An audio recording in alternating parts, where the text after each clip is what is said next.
Hi, my name is Ahmad and I'm a first year medical student here at UBC. I did 3 years of undergrad in Bachelor of Science Pharmacology program here at UBC, and I immigrated to Canada 5 years ago from Pakistan, and I'm proud to say last year I became a Canadian citizen.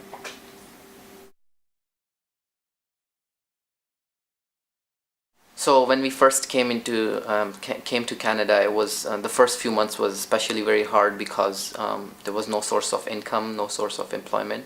After trying for about 8 months, my dad finally got a job, and we kind of got a permanent place to live in.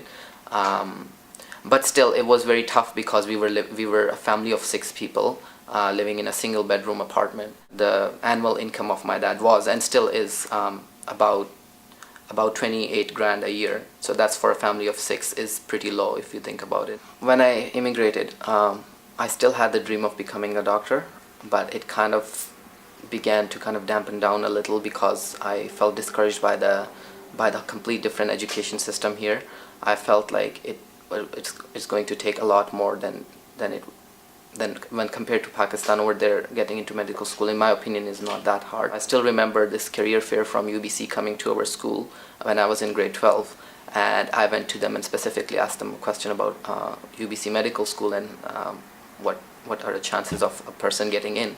And they told me it's absolutely extremely competitive, and a very small number of people actually make it, and you need to have a lot of extracurricular activities, you need to have a lot of achievements in your life, and you need to have absolutely very high grades.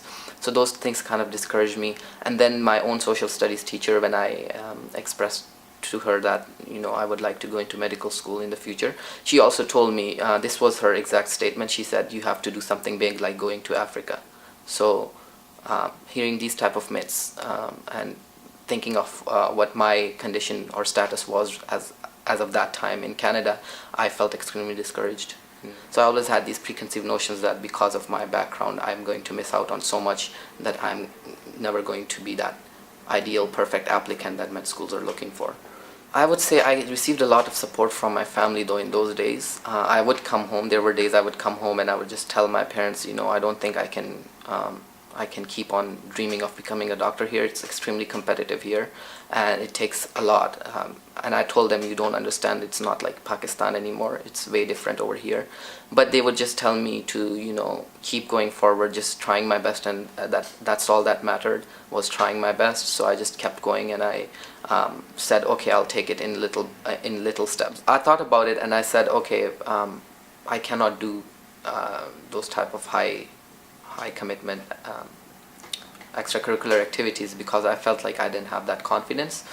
But I thought to myself that, okay, I'll just take an initiative, I'll just take a first step and see where it leads to. So I still remember on the second day of university, I just emailed one of the vice presidents of Science Undergraduate Society, and I just said I'm a first year student and I would just like to get involved somehow. And he was very happy, and he actually was very impressed that I looked up his contact information so early on, and he introduced me to the first year committee, which at that time was kind of like a committee for first year students to get involved. And that kind of opened a new door for me. Yes, I was still very shy student in there, and I didn't want to get involved too much, but I would just go to the meetings and take kind of like a member role. But slowly I felt that kind of increased my confidence. So later on I ended up applying to another volunteer position, which was over the summer at Canadian Liver Foundation. And from that I learned about another club at UBC which was run by this office, this regional Canadian Liver Foundation, and I ended up joining that club, and I just stayed persistent in that and just kind of did the best I could. And slowly, before I knew it, I became an education and awareness director, and there I was with the fancy title, and I didn't even know how it happened, but it did. I just felt, it just all started from that self-initiative, that first step. Now that I'm in medical school, it's just so much different. It's so different, and I'm just so much more happier, and I feel like all the hard work that I had put in the undergrad time has been well worth it.